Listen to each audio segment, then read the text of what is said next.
Эфир Абхазского телевидения продолжается. Вы смотрите информационный выпуск Камши-Кушара. Здравствуйте. Сегодня в выпуске. Министр иностранных дел Абхазии награжден знаком отличия Всероссийской общественной организации героев «Трудовая доблесть России». С 9 февраля в Сухуми запущен маршрут «Новый район Агум». Отправление 8:20, стоимость проезда 15 рублей. 120 дошколят примет детский сад «Арцу» в следующем году. Администрация Сухума приступила к восстановлению дошкольного учреждения в новом районе столицы. Пицунский заповедник отмечает столетие со дня основания. Об истории и уникальной природе заповедника в материале наших корреспондентов.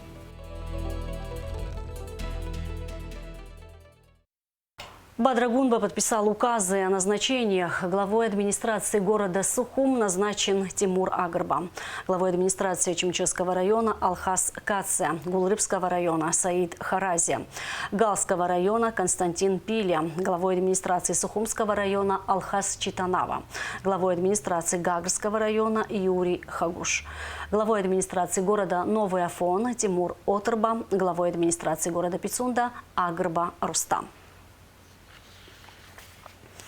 Россия поможет Абхазии усовершенствовать систему налогового администрирования. Соглашение об оказании безвозмездной техпомощи подписал министр по налогам и сборам Эдгар Беня и глава Федеральной налоговой службы Даниил Егоров. Российская Федерация обеспечит Абхазию контрольно-кассовой техникой, поможет внедрить автоматизированную систему контроля за НДС и онлайн-кассы, разработать концепцию совершенствования налогообложения недвижимости, сообщили в ФНС.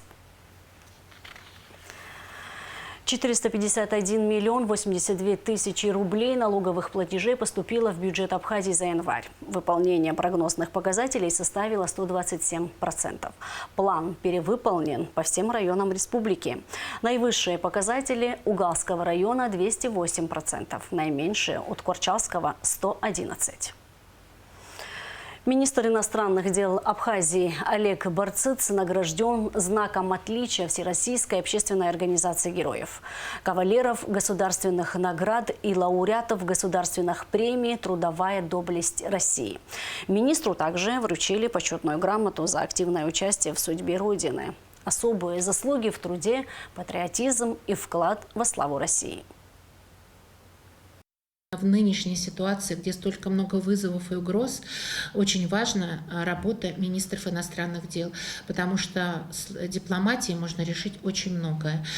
Поэтому большая вам заслуга, большой почет и уважение, что сейчас очень хорошие добрососедские наши отношения между Республикой Абхазия и Российской Федерацией. Как мы исполняем патриаршую программу духовного укрепления российского воинства, но это поддержка духовно наших воинов.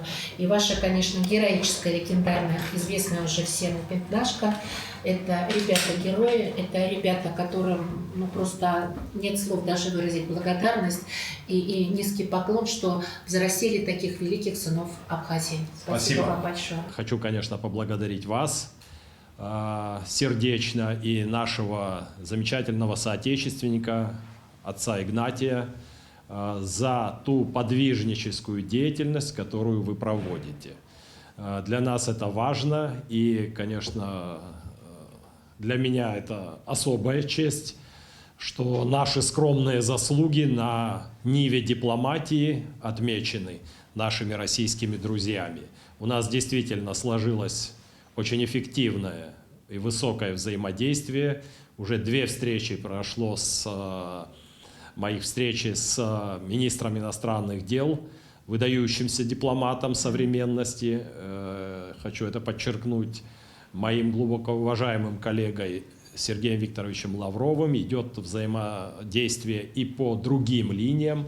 Активно взаимодействуют президенты наших стран. И я думаю, в этом еще один залог достижения наших целей и наших стратегических задач. С 6 февраля в республике приостановлена выдача российских документов. Отмена выдачи российских внутренних паспортов и водительских удостоверений на территории Абхазии создаст больше неудобств для граждан республики, имеющих двойное гражданство. Теперь, чтобы получить документы, необходимо выезжать на территорию России. А это не каждому под силу. Тему продолжит Шазина Ханагуа. В соответствии с межгосударственным соглашением об урегулировании вопросов двойного гражданства, подписанным 27 сентября 2022 года, ратифицированным Народным собранием парламентом республики, вступившим в силу 25 февраля 2025 года, на основании решения президента России по согласованию с властями страны в Абхазии в январе этого года были развернуты пункты выдачи внутренних российских паспортов. Кроме того, в 2025 году в Абхазии были открыты кабинеты оформления российских водительских удостоверений. С 6 февраля их деятельность на территории республики приостановлена. 4 февраля в Народном собрании парламента Абхазии состоялось закрытое заседание Комитета по обороне и национальной безопасности. Депутат Дауд Хутаба рассказал об общих деталях встречи. Прежде всего отмечу, что я не имею отношения именно к Комитету по обороне и безопасности, но в силу того, что тема, которая затрагивалась на данном заседании, очень важна, я, естественно, присутствовал на этом заседании. Должен вам сказать, как вы знаете, заседание у нас было закрытое, да, и сейчас какие-то общие детали я, наверное, вам могу рассказать, да, но вдаваться в подробности, наверное, не стоит. Скажу лишь, что никакого решения, да, по этому поводу на заседании принято не было. Ситуацию прокомментировали общественные деятели и юристы. По их мнению, отмена выдачи российских внутренних паспортов на территории Абхазии создаст больше неудобств для граждан республики, имеющих двойное гражданство. Согласно указу президента Российской Федерации, в первую очередь Владимира Владимировича Путина, соответственно, был издан указ об упрощенном порядке выдачи российских паспортов и водительских удостоверений. 17 июля 2025 года был издан данный указ. И, соответственно, на основании данного указа были делегированы представители, сотрудники миграционной службы МВД Российской Федерации для выдачи соответствующих российских паспортов и соответствующих российских удостоверений на территории Республики Абхазия.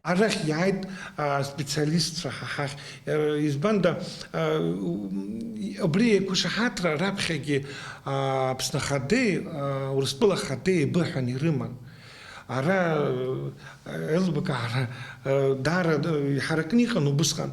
Аха в общем убысикалитах бра абрия пункт кухадарт зуёпис кухазар пункт адарт.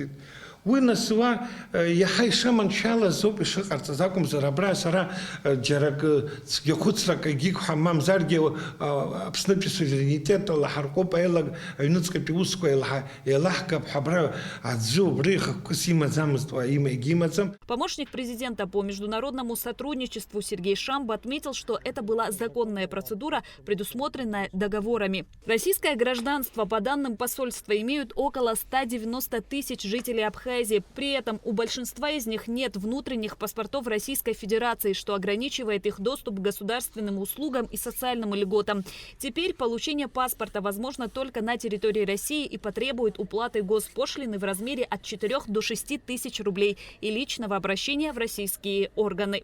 Нашим гражданам будет необходимо выехать за пределы республики, в соответствующие органы обратиться, кому-то, возможно, в консульство, кому-то в посольство, если нужна необходимая информация, да, на территории уже Республики Абхазия, то и соответствующим пакетом документов нужно будет обращаться уже в миграционную службу на территории Российской Федерации. Открытые пункты в республике были доступными и удобными для жителей разных возрастов. Теперь же придется не раз переходить границу и выстаивать очереди для получения необходимых документов, что связано с дополнительными финансовыми расходами и физическими нагрузками. Особенно тяжело это дается людям в преклонном возрасте, для которых такие перемещения становятся серьезным испытанием.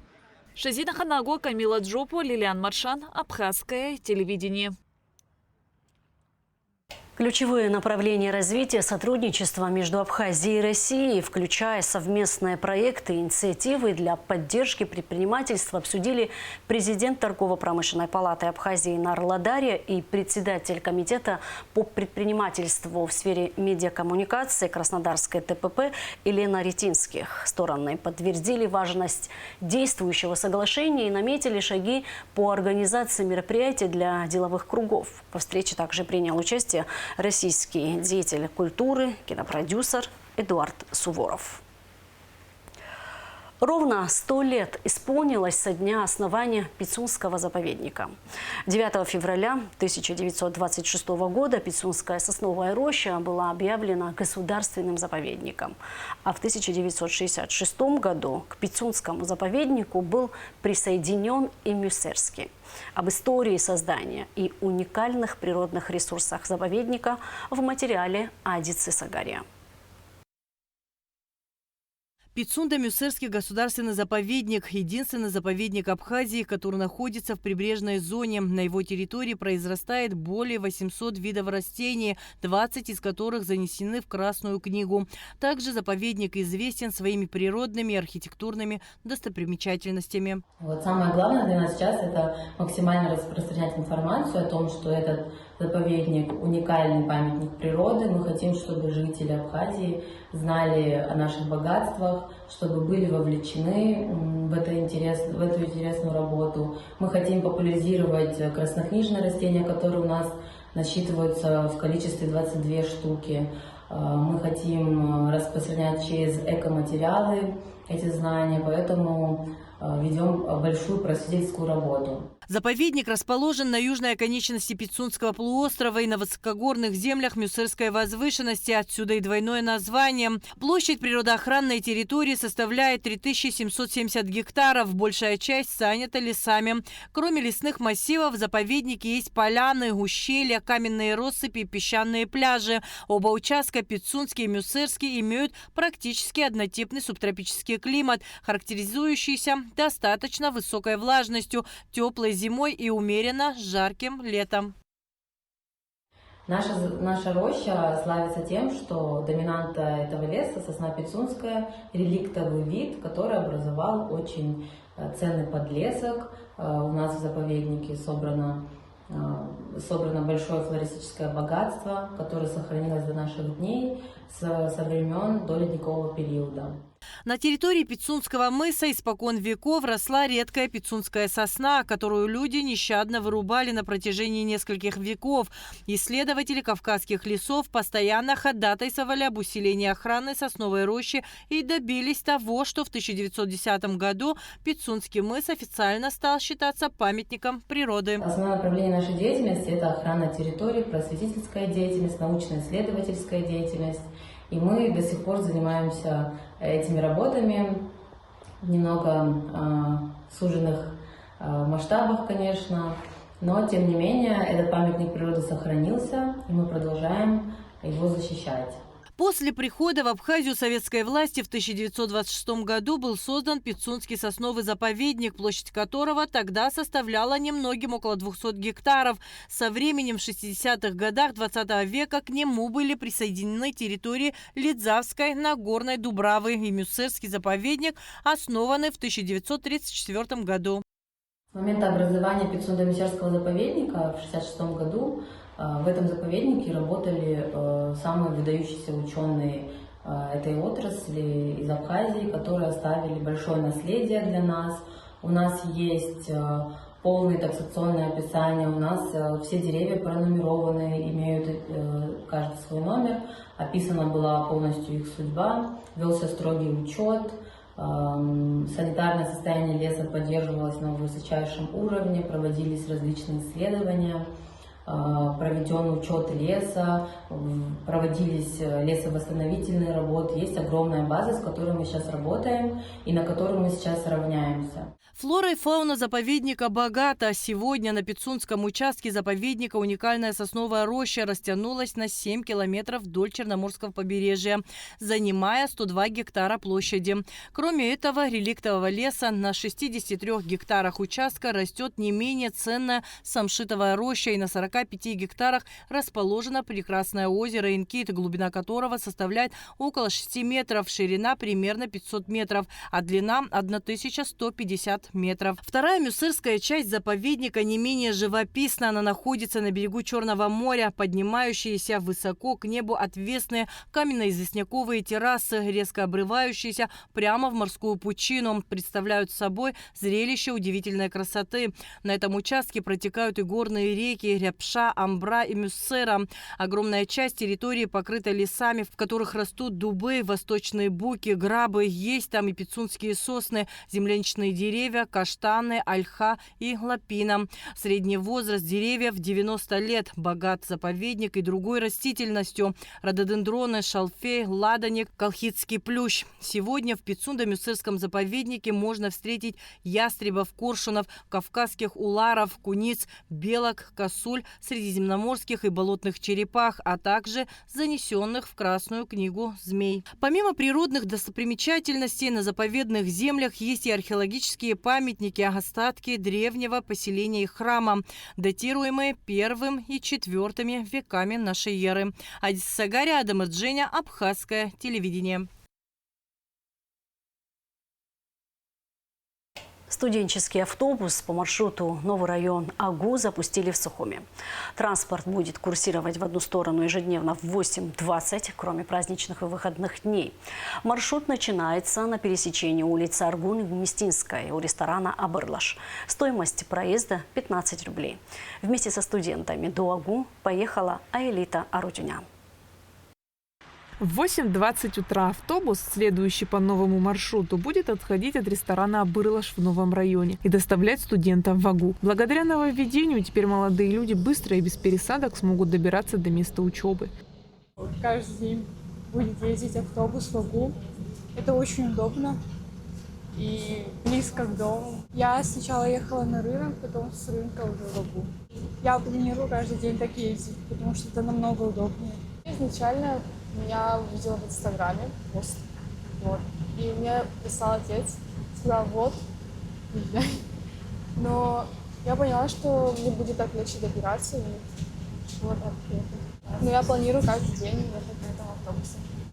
Рейс организован таким образом, чтобы студенты могли вовремя попасть на лекции. Маршрут начинается на пересечении улиц Аргун и Гумистинской. Далее по улице Гумистинской автобус заворачивает на второй круг по улице Лахбилава. Затем выходит на пятачок. И дальше по улице Аргун выезжает в сторону города. Затем улица Эшба, Дзидзария, Дбар, Лакоба и Агу. Раньше на экскурсиях я работал. Рица, Новый Афон. Вообще, а так, на новом районе. Новый район, рынок. Это наши дети, молодежь. С ними, конечно, приятно очень. Рустем Салихов за рулем уже больше 30 лет. Водитель отмечает, что транспортное средство прошло полное техническое обслуживание и готово к работе. Им не нужно делать пересадок, нервы. Ну и расходы для их семей дополнительные исключаться. Маршрут запущен по поручению главы администрации Сухума. Особенно важно обеспечить транспортом студентов, живущих далеко от вуза. Льготная цена на проезд также снизит финансовую нагрузку на студентов и их семьи. Сейчас этот автобус пуст, ведь все его пассажиры отправились получать порцию новых знаний в Агу. Но это не единичный случай, ведь благодаря новому появившемуся рейсу у студентов появится больше комфортных условий, чтобы добраться до университета. Аэлита Арутюнян, Нала Чинджерия, Камила Джопу, Ахрамичба. Абхазское телевидение. По поручению главы администрации города Сухум начались работы по восстановлению детского сада «Арцу», который все послевоенные годы не функционировал. На месте работ побывала наша съемочная группа. Репортаж Аманды Пакелия. На улице Гумистинская в Новом районе начались работы по восстановлению детского сада «Арцу». Следует отметить, что в микрорайоне расположены 4 детских сада. Однако мест все равно не хватает, и открытие «Арцу» станет важным шагом к решению этой проблемы. Как отметил заместитель главы администрации города Сухум Автандил Сурманидзе, детский сад не функционировал все послевоенные годы, и его восстановление является приоритетом для местных властей. Проект финансируется из средств городского бюджета. По поручению главы администрации города Сухум Тимура Михайловича Агарба было решено привести в порядок бывший детский садик под названием «Арцу». На протяжении 33 лет Там не было у нас детского садика. Там, насколько нам известно, когда-то были какие-то арендаторы, говорят, раньше это принадлежало газовой аппаратуре. Работы по очистке территории находятся на завершающем этапе. В 2012 году крыша детского сада была заменена, но теперь пришло время для комплексного ремонта. В 2012-2013 годах накрыли крышу, и, как вы видите, удалось сохранить саму эту постройку. Что касается открытия нового детского сада, это большое подспорье для жителей. Все с энтузиазмом, с радостью эту новость восприняли. И после войны, как я уже сказал, он был весь заросший, не функционировал. И вот недавно по распоряжению главы города Тимура Михайловича Агрба проводятся вот эти вот работы по очистке. МУП «Зеленый город», другие организации города, и мы тоже подключились. Все это, видите, как проходит очень активно. В течение нескольких дней территория была очищена. Кроме того, в новом районе также ведутся работы по укладке асфальта на улицах 30 сентября и Агрба в рамках инвестиционной программы. Эти улучшения сделают район более комфортным и безопасным для жителей. Но работы уже там ведутся. Вот на улице 30 сентября и на улице Агрба сегодня занимаются подземными коммуникациями. Это водопроводная труба, канализационная труба, ливневая труба. После начнется покрытие асфальта. Это в ближайшее время, я думаю, что мы получим 3 новые дороги асфальтированные. Закончить ремонт и сдать в эксплуатацию новый детский сад планируют в начале следующего года. Дошкольное учреждение будет соответствовать всем современным требованиям и сможет принять 120 детей. Аманда Пакеля, Алексей Кухава, Абхазское телевидение. В Общественной палате продолжаются встречи в преддверии форума «Диалог, согласие, развитие». На этот раз встреча прошла с членами Координационного союза организации русских соотечественников. Репортаж Ирены Богателия. Главная задача Координационного союза организаций русских соотечественников в Абхазии – консолидация русских, сохранение родного языка, культуры и традиций. В ходе встречи было решено, что свои предложения представители Союза предоставят в письменном формате за 3 дня до первого круглого стола. Вы, наверное, следите за прессой, видите, что Общественная палата всегда реагирует на все вызовы, которые происходят в республике. Вы знаете, что Общественная палата 6-го созыва заканчивает свою работу. И по закону Общественной палаты, по ее уставу, мы обязаны проводить такие форумы, чтобы еще раз проговорить о тех важных вопросах, которые волнуют не только этнос Абхазии, но и весь народ Абхазии, в том числе и такую представительную русскую общину, как сегодня вы ее представляете. Видя, какую колоссальную работу вы ведете, связанную с вот этим гражданским форумом, мы попросили Геннадия Васильевича, он тоже у нас один из руководителей организаций, входящих в СОРС, попросили организовать такую встречу для того, чтобы определиться, в чем мы можем быть полезны. И сегодня вот та повестка, которую мы заявили, она у нас состоит из 3 вопросов, которые попросили вас одобрить. Это формат, в котором мы можем участвовать в гражданском форуме, круглые столы и прочие вопросы. То есть, может быть, у вас есть к нам вопросы или у нас какие-то вопросы появятся, потому что было озвучено. Напомним, что на форуме планируют обсудить вопросы демографии, социально-экономического развития и реформы политической системы Абхазии. И наша задача максимально оповестить граждан Абхазии через политические партии, через общественные организации, через научное сообщество, через депутатов на местах в районах и городах, для того, чтобы максимально люди отозвались и вот как бы выразили свое мнение на этом форуме. Подробнее о круглом столе, намеченном на 19 февраля по вопросу социально-экономического развития республики, рассказал член Общественной палаты Дауд Агрба. Речь идет прежде всего об институциональном развитии, то есть о роли местного самоуправления, о том, как местные жители могут так или иначе влиять на ситуацию в собственном селе и принимать участие в его развитии. То есть вот такие серьезные вещи мы хотим проговорить и конкретно предложить исполнительной, законодательной власти механизмы ее реализации. Понятно, мы понимаем, что есть какие-то опасения в плане расходования бюджетных средств, в плане контроля за этой деятельностью. И, соответственно, на местах должны быть специалисты в области бюджетного права. Встречи в Общественной палате будут продолжены. Ирина Богателя, Давид Хашик, Абхазское телевидение. Абхазский драмтеатр отправился на гастроли в Северную Осетию. На сцене Государственного академического театра имени Тхапсаева артисты покажут 3 спектакля. 11 февраля «Дом Бернарды Альбы», 12 февраля комедию «Голый король», а 13 февраля спектакль «Асду» по произведению абхазского классика Алексея Гогуа. Билеты на «Дом Бернарды Альбы» уже распроданы, на другие спектакли их осталось всего несколько. А сейчас расскажем о погоде в ближайшие сутки. 10 февраля в Абхазии ожидается облачная погода. Ночью и утром местами возможен небольшой дождь, дождь со снегом, днем без осадков, местами возможен туман. Температура воздуха ночью +1, +4, днем +4, 9 градусов, температура морской воды +9.